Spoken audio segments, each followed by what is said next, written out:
Good morning and welcome to the Morning Spotlight Podcast. I'm your host, Mike Ham, coming to you as always from the Spotlight Studios here in Morristown, New Jersey. My guest today is the founder and CEO of Osso Safe. She's a TEDx speaker, real estate agent, and consultant on promoting safety and preventing violence in the workplace, schools, and in places of residence. Her personal and professional experience with the subject allows her to bring a unique and holistic approach as a solution. By combining education and technology who can save lives and bottom lines, she's also a professional dancer and teacher who uses her performance abilities to educate on the subject. As a real estate agent, she is bridging the real estate industry with Osso Safe. She is Sabrina Osso. Sabrina, welcome to the show. Thank you so much, Michael. I really appreciate the opportunity. I'm always excited to talk to somebody from New Jersey. Just right out of the gate, it's always great to talk to somebody in New Jersey. If we had planned this better, we probably could have done it in person, but this is good enough. We're going to make it work. Yeah, absolutely. So before we kind of get started, I mean, I kind of touched on it in the bio. So can we talk about what Osso Safe is, and then we'll expand on it as we progress throughout the episode? Sure. Osso Safe is a company that I created. We combine education and technology to promote safety and prevent violence in the workplace, schools, and in particular in your place of residence. I want to say that I am not a charity. I'm not a nonprofit. We're a bona fide business. We respect all of the charities and the nonprofits that deal with home violence, but we have a very different approach. And we believe that it's the approach that the real estate industry where we're seeing the real estate industry move towards. So we combine education and technology to promote safety and prevent violence. Our focus market is in your home, in whatever your home is, whether it be a townhouse, a co-op, a condo, a single family home, a multifamily dwelling. Your home should be safe, and that's where we focus. So that's Osso Safe in a nutshell, if you will. Yeah, awesome. Always great to get like a definition, I guess, a description of what it is that we're talking about. So talk to me about why. So like, what's the why behind Osso Safe? Is it, your own personal experiences? Is it experience that you've seen others have and just a topic that you feel strongly about? So what was kind of the impetus behind starting Osso Safe? I would say a combination of all of those items that you just mentioned. I've had years of on and off therapy to be comfortable enough to say that I am a victim of violence. My father beat my mother on a regular basis. It was pretty chaotic, traumatic, just a lot of yelling, screaming, verbal, physical abuse throughout my whole life until I moved out. And it's just and Osso Safe really was born out of a one-woman show that I choreographed, performed, and I created. And I actually performed it with my dance students at the time, which was pretty amazing, actually, at the time. And I did a lot of research for the show because I wanted it to be educational and entertaining. And I couldn't believe the statistics that I was finding. I couldn't believe how common it was. And I said to myself, I need to make this into a bona fide business. And that's what I did. The show, the one woman show is called Home Sweet Home ? It's educational, empowering. And like I said, it kind of, it's how Osso Safe was born, really, out of that one woman show. Awesome. So the dance, can we touch on that for a second? Did you grow up dancing? I mean, I know I read in the bio that you're a professional dancer and a dance teacher. Was that always something that you were interested in? Was that always something that you did as a kid growing up? And you're like, I love to dance. I like to dance, but I need a little liquid courage in me. And even still, it's mostly just like shoulders and head bobs. That's okay. That's all right. That's good. That's good. That's the best I could do, No. That's great. You get on the dance floor, you're good. I'm there. I am 100% there. It might not look pretty, but I'm there. No, that's good. That's good. I always had it in me. However, at home, I couldn't even think about dance. I had no one in my family to even ask, can you take me to dance class? I had to put it on such the back burner. It was kind of like suppressed. I think I tried to dance, but until I moved out, I couldn't even. And this is what home violence does. It steals your life. It kills your will. It just because you're so distracted on what's happening, because you have to fight a war in your own house every single day. And the dancing, in high school, I entered a talent contest actually. And it wasn't a talent contest. It was just anybody that wanted to show off their talent. They can do so. So I did. I did a dance, and I shocked the whole high school because I was pretty quiet. And so I shocked the whole high school. And then in college, I also I danced. I did a performance, but like I said, I couldn't even think about it. I couldn't even mention it in my house. And it wasn't until I moved out, my therapist said, Sabrina, you have to dance. You need to pursue it. Check out this book. And the title of the book was Do What You Love, The Money Will Follow. And I read it, and it was very inspiring. And I was a heavy duty clubber in the city. I went to all the clubs. I danced my ass off. I mean, I was just everywhere. Limelight, Palladium, USA, Twilo, China Club. It was so great. It was such a great time. And I felt so free. I was just so free.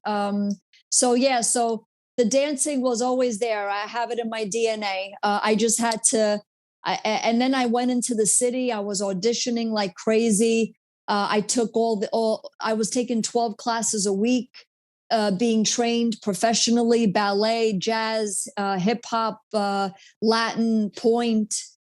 So I hope I answered your question, Michael. Yeah, no, you 100% did. I was just very curious about the dance. I mean, I am not trained, but I just think it's awesome. But I think to me, it seems, because I mean, I feel like I was lucky enough to grow up in an environment where that wasn't the case. And I mean, I know that there are people that like you that did grow up in that, and it's just always interesting to see like if there was an outlet, which I think this was, but it was still kind of suppressed, like you said. So it's just interesting to kind of see that once you're able to separate yourself from it, then it's like this purge of all the stuff that you actually enjoy. It just comes like overflowing out of you, which I think is phenomenal. Right. Exactly. That's exactly how I felt. Yeah. Yes. Right. So, okay. So then at what point, because I do think it's interesting also that at some point, so you decide that you're going to, pursue the dance stuff, and then, you're training and auditioning and doing all that stuff. But then you mentioned at the beginning with Osso Safe that it was a one-woman show that basically birthed Osso Safe. So at what point did you decide to say, was it just the fact that dance had done so much for you that you were ready to turn around and face those demons, maybe, I guess, for lack of a better word, to do the one woman show and then bring some awareness to the problem? So at what point did you decide to kind of bridge that gap and then face those head on? Right. I was heavily auditioning, and I was getting gigs, and I said to myself, I just want to start writing my one woman show. I knew a bunch of people as a dancer, you meet other dancers, you meet directors and singers and actors and instrumentalists. And so you're in that I was completely submerged and immersed in that world. And I started just writing. I play different women being abused, and then she goes to her good place. That's where the dancing comes in. But then she's pulled back into the terror of violence. But the show ends really strong, really empowering. And I know that my company, there's nothing like it. out there. It's new, especially the approach, and we'll talk about that later on in the interview. But like I said, there's nonprofits and charities that tackle it. However, I strongly believe that we're the only company that's doing what we're doing in the way that we're doing it. And I mean, the statistics are just alarming. 15 million children witness violence in their own homes each and every year. Those are just the ones that are documented. 1 out of 3 women will be beaten or raped in her lifetime. 1 out of 3 young people will be in an abusive relationship. 1 out of 7 men is abused. About 324,000 pregnant women go into the emergency room, not for pregnant-related issues, but for abuse-related injuries. So all of these statistics told me what we have been doing has not been working, and it'll never work. Whatever we're doing, where we say to the woman or the man, for that matter, leave, just leave, uproot the kids, and, well, it's your fault, or well, you got to weigh everything. You know, he's the breadwinner or she's the breadwinner. You'll get outed as someone who's a victim. All of these things, you can't leave the kids. All of these things really are, it's all problematic. It's all problematic. So I said to myself, we need real solutions. As I say in my TEDx talk, victims don't need pity. They do not need handouts. What they need are solutions. They need resolution, especially children, abused children. I was one of them. So I know for a fact there's a need for what we're doing. So I hope I answered the question. I said to myself, what did I need growing up? Yeah. So I basically created products and services that I would have wanted to see growing up. Right. Yeah, and I think that's phenomenal because you didn't have it, and then you know making the world a better place and giving those things that you wished you had to the people that need it now. So I think that's tremendous. Also, you're a real estate agent. So at what point in this cycle did you decide to pursue that path? Yes. Actually, I have always been in real estate, quote unquote. My mother and I'm from. I mean, I was born in New York. I grew up in New Jersey, but I was born in Manhattan. I'm proud to say. But my family were my mother and father. They were born and raised in Italy, and we had land there. And I was responsible for handling all of my father's affairs when he got sick. And so I became his guardian and his power of attorney. And so I've always been in real estate, essentially, Sure. Overseas and here. So it just made sense. Like a couple of people told me, well, why don't you just become an agent? That way you could get commission on whatever you sell or whatever you buy. And so I did that. I took a crash course, 2 weeks, studied my ass off, and then I became an agent. And yeah, and it's actually good because you have access to a lot of information that other people don't have, and I'm tying it with Osso Safe as well, Right. being that the focus is real estate. Yeah, right. Sorry, I was on mute and Okay. had to clear my throat. So I'm That's a okay. professional, I promise.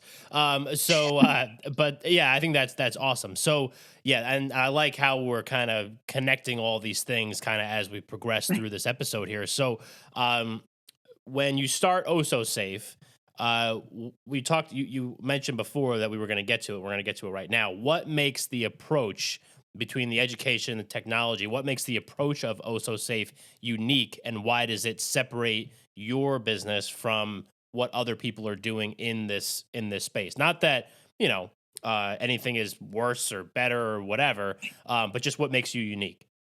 Yes, good point. Yes. We're saying, look, you live in your place of residence, whatever that is, there should be no violence, no abuse, no chaos, no dysfunction. yes, you're going to fight with your significant other. There's going to be disagreements and conflict, but it should never cross the line of abuse, not verbally, not physically, not sexually, at any point in time. So, and we're saying, especially for children, because as children, it's very traumatic to see dad beat the crap out of mom or mom beat the crap out of dad, or they're getting abused. None of that should exist. There's enough problems in life to handle without all of that.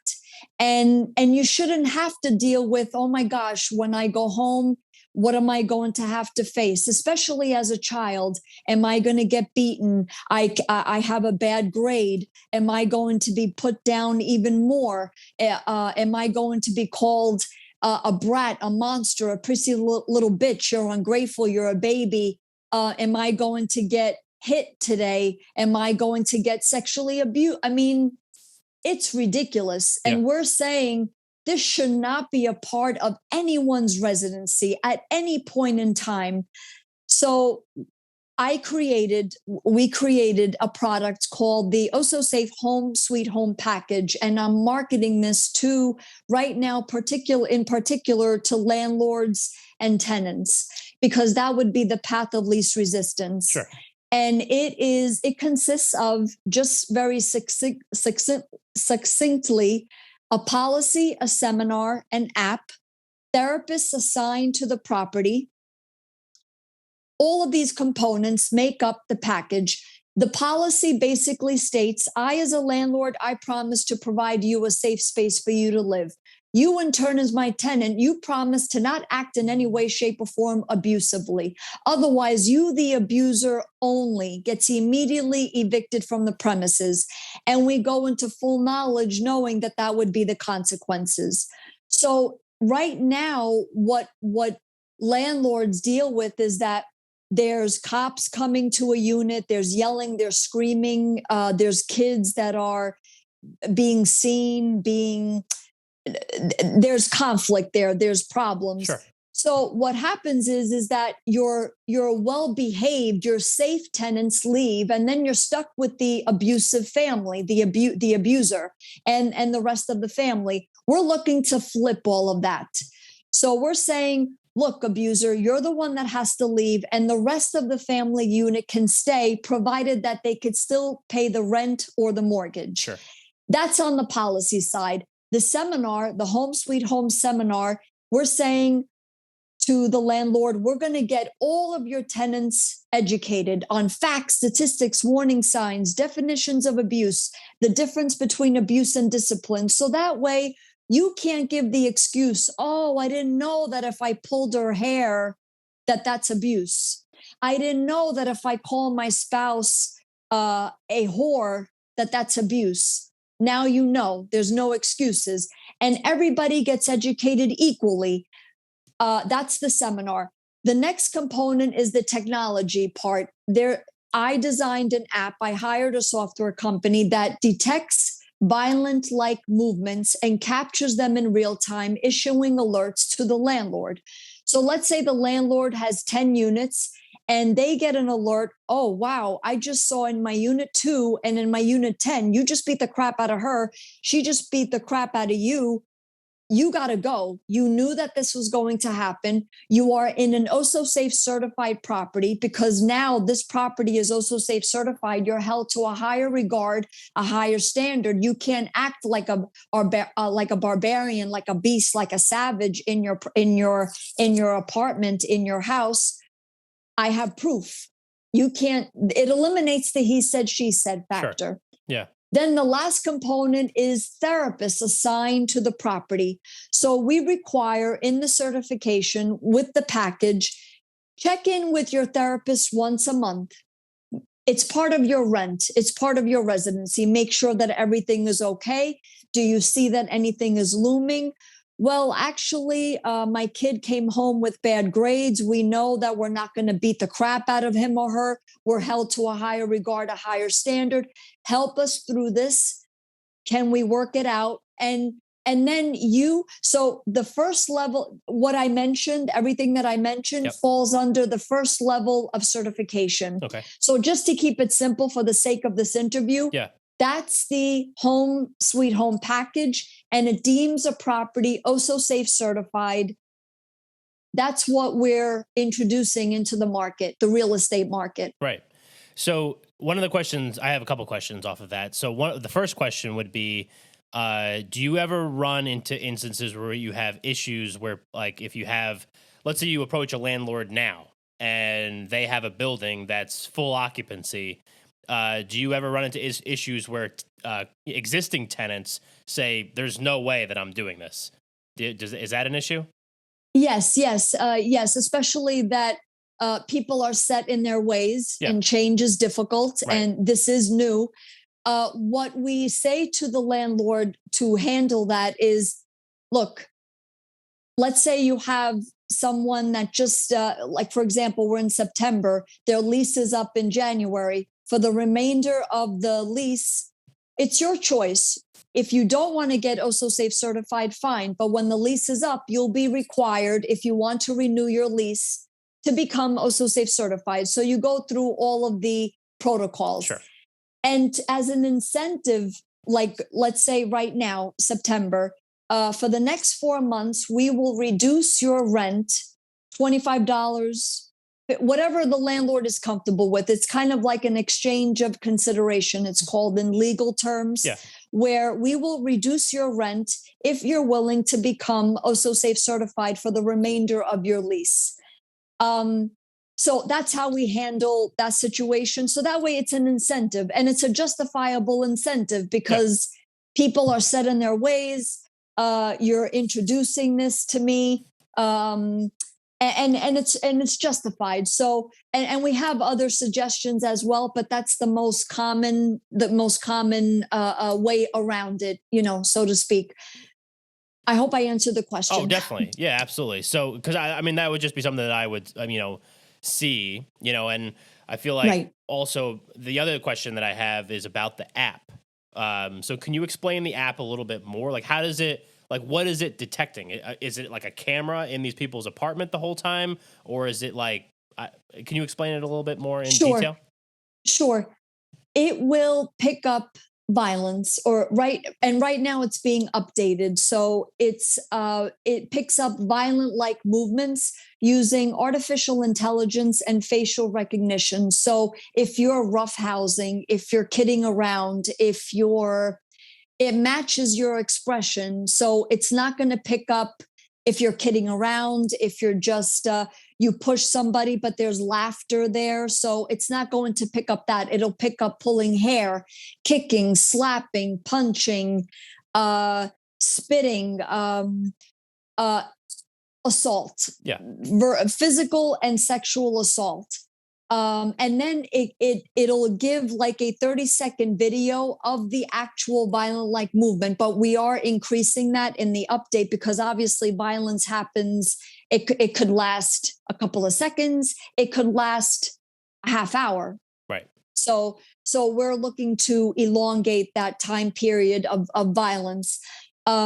So it won't pick up conversations. It's not going to pick up documents, only the violence. And what we're doing is we are saying, look, we will put the cameras and it'll be in the common area of the unit.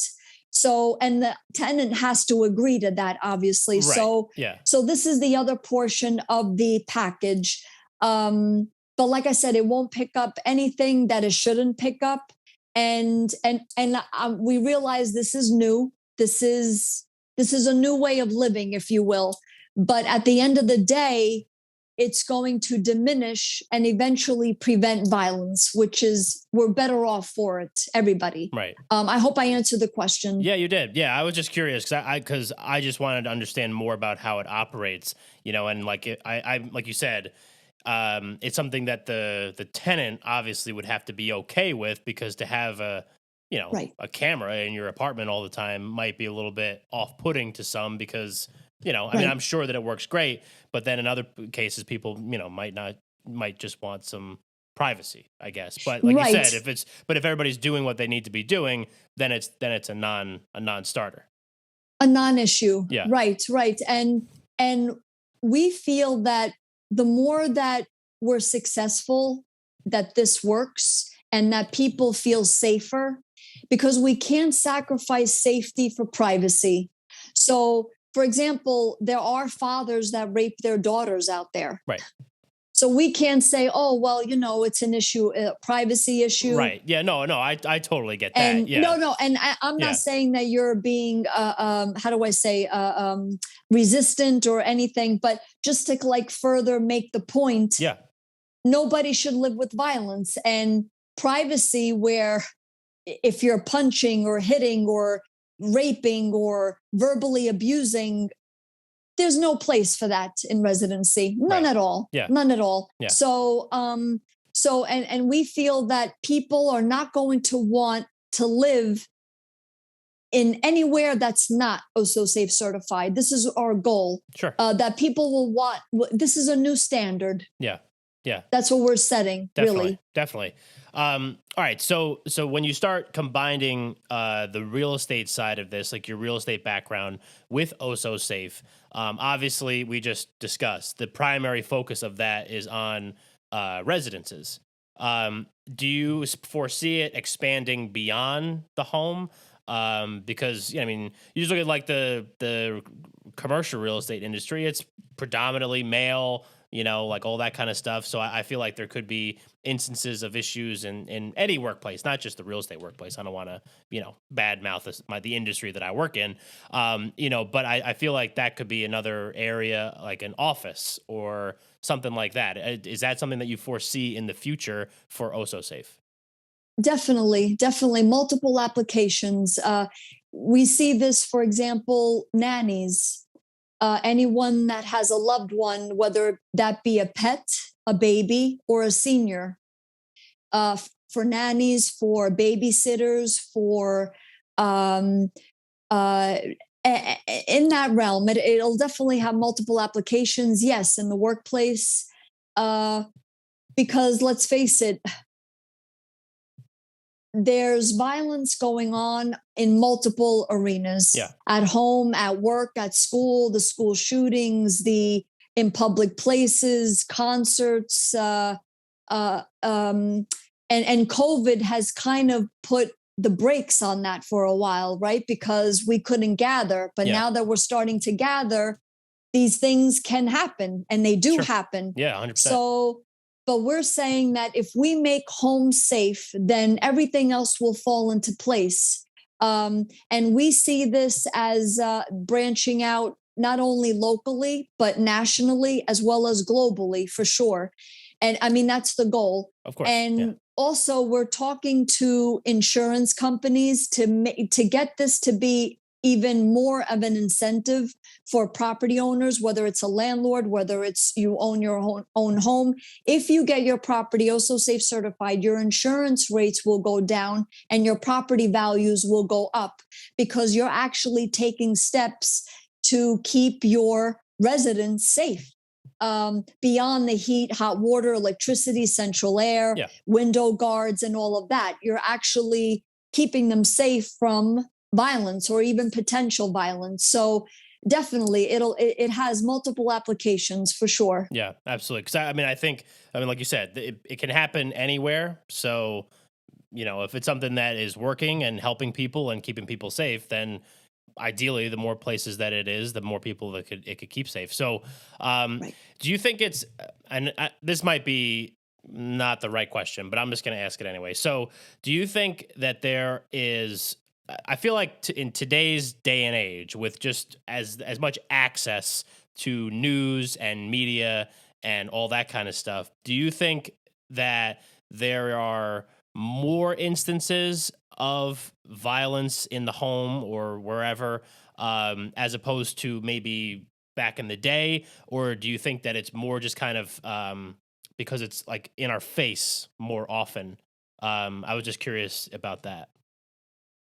I believe that because we're more aware, we're hearing about it more, and people are disclosing more. For example, the Me Too movement, Time's Up.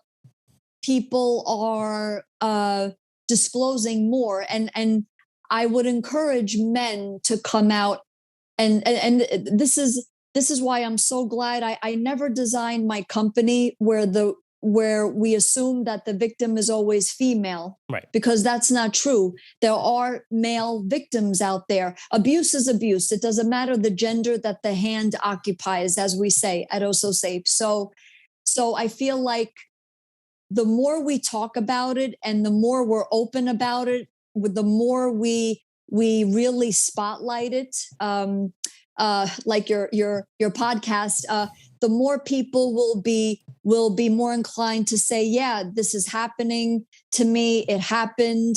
I'm dating somebody and I know the warning signs, and I really feel like this is going into the red zone. So I think that, yeah, in the 60s, 70s, and 80s, just because you didn't hear about it, it doesn't mean that it wasn't happening. Right.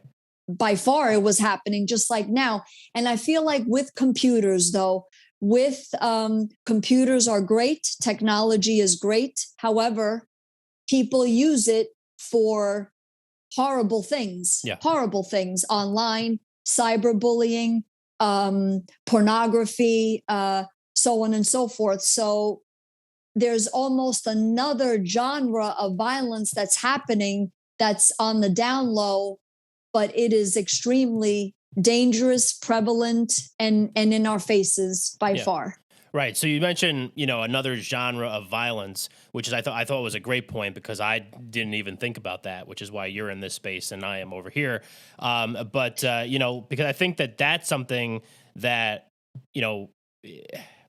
you can't escape that. I don't care if you're home, if you're out, if you're at school, if you're at work, if you're wherever, because you hear of cyberbullying, you hear of all these different things. You mentioned a few right there. So how do you are there ways that you're working on to try to combat that as well? Because I feel like that could be even more of an issue. I mean, obviously, like the physical, getting hit or getting verbally abused is horrible. But the mental torment sometimes of the cyber stuff could be, insane. And we've seen cases of it happen, and like we said, played out on, media channels or social media channels or wherever. So can you talk a little bit about that? Yes, definitely. The bullying, the cyberbullying, like students going to school and they get threatened. A student sleeps with another student and they get threatened. Well, I'm going to shoot this out to all social media platforms unless you give me what I want. I mean, that happens every day, all day long, in junior high school, university. It's just terrible. It's just terrible. And yes, my goal with the app is to do that, to also tackle that part of it with the cyberbullying. Right now, I'm just concentrating on the physical violence, right. Violence at home, and then the other applications as we spoke about. Yeah. But I would suggest that people really need to nip it in the bud and call it out. Like if they are being threatened, to say, look, I have dirt on you as well. I hate to sound like that, but you expose me, I'm going to expose you even tenfold, fivefold, find out what it is that you could use. And I know that sounds strange, but sometimes it works. It just works, because if you show that you are scared and that you are intimidated and that you are at the mercy of your cyber bully, they love that. They love that. That's what they want. It's all about control. It's all about manipulation, domination. So any which way that you have to show that I'm not going to be intimidated, and I'm going to out you just as much as you're going to out me. So I would make that a point. Even young kids, I would say, because young kids, they know more than they let on. you know. And if you think back to whatever we knew at the age of, I don't know, 7th and 8th grade, well, now those kids know, this generation, they know 4th, 5th grade, I would say. So you have to be able to not, I don't want to say, and I'm not blaming anyone, you know, I'm not saying, well, are you saying, Sabrina, that it's our fault? No, I'm saying that you have more power than you let on, just by standing up to the bully, whether cyber, whether it's after school, whether it's during school, and to document. And I have to say, these schools have to be better at handling these situations, because a lot of the time they'll blame the victim. They'll say, well, it's your fault. Why did you sleep with him or her? Or, well, look at how you dress. And, well, we're going to have to suspend you. And so schools have to really do better in handling the whole situation. And really, it starts, though, in the home, because if parents did their job educating their sons and daughters, look, you don't abuse in any way, shape, or form, and live by that example. Show it to your kids by living by that example. So really, it's not enough that you do your job with your kids. Everybody, all the other parents have to do their job with their kids. Otherwise, it's just not going to work. It's not going to work, which is why we have to know who our kids' friends are. And I'm not saying be like hawks and don't allow them to go out. I'm not saying that at all. But reward good behavior. If your child has friends where they show good examples of good behavior. And when I say good behavior, like kindness and being a good friend and being there for each other. Say, you know, Sally, if my daughter's name is Sally, I like the way Tim and your other friend, Sarah, handled the situation. Like, really compliment that good behavior.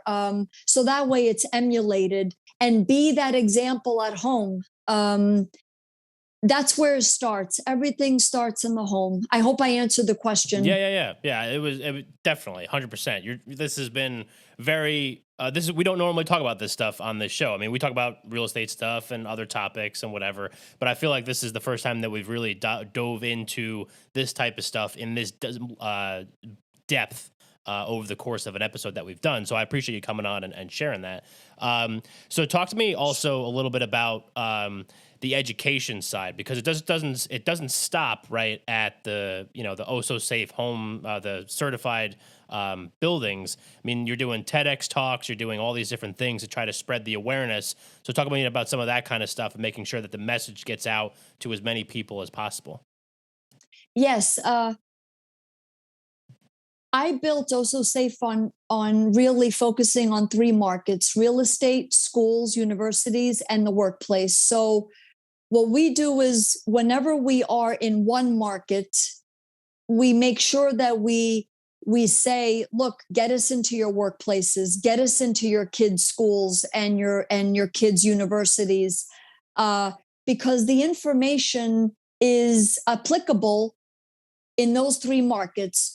So that way workplaces are safer and schools will be safer, and your home, your place of residence, whatever that may be, will be safer. And the information has to become part of your DNA, if you will. People need to know what the warning signs are. They need to be educated on what are the facts, what are the statistics.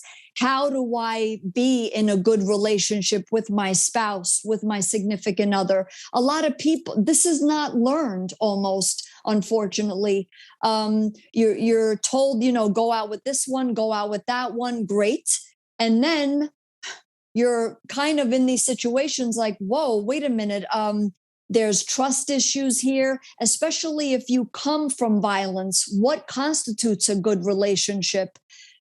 These are all important parts of being a human being and interacting with one another, how to be a good friend, how to be a good spouse or a good, how to have a good date, how to spot, wow, this may be, he just put me down or she just put me down.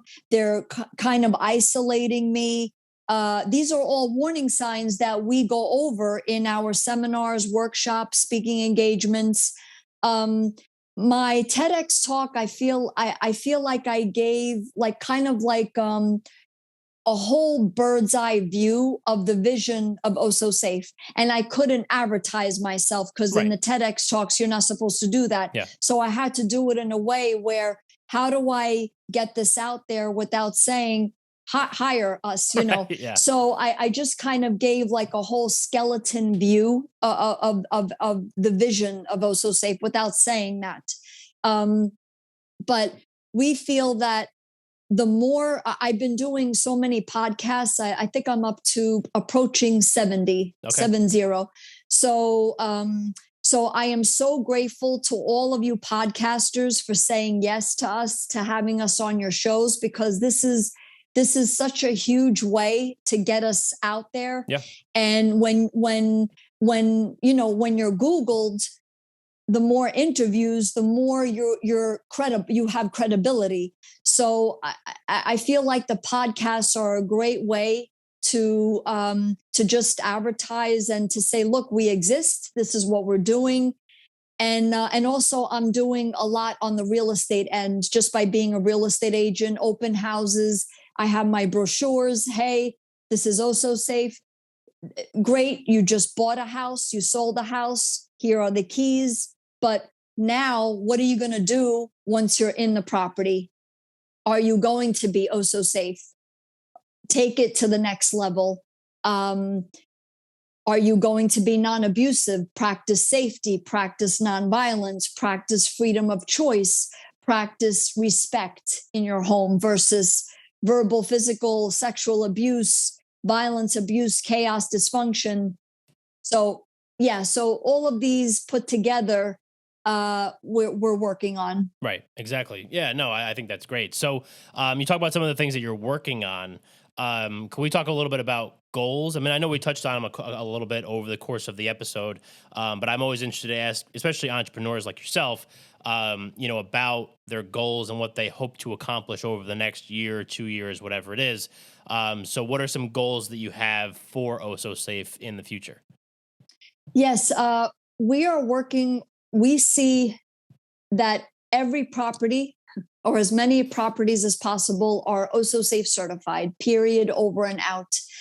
That schools and universities become Osso Safe certified. Workplaces become Osso Safe certified, where everybody's educated. We get the app installed.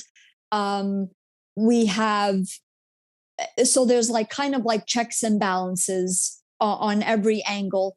And I see that because I'm a real estate agent, I think real estate agents, the National Association of Realtors, we are instrumental in this whole equation, because we come across buyers, sellers, landlords, tenants, property managers all day long, every single day. And these people could be potential abusers, potential victims. The children are always the ones that suffer the most, for sure, because I was one of them. So I feel that I see the National Association of Realtors a big entity in pushing, in partnering with Osso Safe to say, wow, why don't we get this in our contracts, you know, right off the bat. I'm already doing this kind of with the properties because the policy is an addendum to existing rental leases. But why don't I'm saying at Osso Safe, why don't we make this, you buy a home, you sell a home? Well, we're not going to give you the keys until you get Osso Safe certified, because otherwise, what's the point? What is the point in being violent? It affects your neighbor's residency, the block. If police come to the residence, police would come to my house when I was growing up, and the neighbors would see, and this makes for bad residency. Yeah. So why don't we flip all of that? So this is the vision that we have for Osso Safe, a year, 2 years, even 5 years down the line. Awesome. Awesome. All right. So we're going to move our show into our closing segment, which we call Under the Spotlight. So the Spotlighters have been listening to Mike Ham and Sabrina Osso talk for the last 45 minutes about Osso Safe, about dance. That was early on, how I am a phenomenal dancer, all of that kind of stuff. So Sabrina, we're going to put you under the spotlight. So what is one thing that you want the Spotlighters to walk away from this episode with? Safety has to become a required standard condition of residency, period. You have the right to be safe in your own home, and we will see to it that that happens for every residence out there. It doesn't matter where you live, because if your home is safe, everything else will fall into place. Awesome. Awesome. All right. So if people want to reach out to you, if they want to learn more about Osso Safe and everything that it has to offer, where can they go to get more information? Yes, our website is ossosafe.com. My direct email address is sabrina@ossosafe.com. I'm on all the major social media platforms, Facebook, LinkedIn, Twitter, Instagram. My TEDx talk is broadcast out there, and it's called "If You're a Victim of Home Violence, Don't Leave, Stay." And I say that for the reasons that we discussed on this interview. And I also have a YouTube channel under Sabrina Osso, and also it can be found under Osso Safe Kids, actually, where I'm speaking to actually all kids, but especially abused kids, to give them an outlet, kind of like, we're here for you, we hear you, and we're working to make you safe. Great. Awesome. All right. So I will make sure I put all those links in the show notes so you can go check it out if you want to learn more about Sabrina and learn more about Osso Safe. I will also put the morningspotlight.com and the morningspotlight@gmail.com, the website and email address, as always. Sabrina, thank you for coming on this episode with us. This was a truly unique conversation that we have not had, I feel like, enough of on this show. So I appreciate you coming on and sharing all of your insights and your experiences and all that. So thank you so much for coming on. Thank you, Michael. We really appreciate the opportunity. This was so great. Of course. I'm glad you had a good time. And the Spotlighters, thank you for listening, and we will catch you next time.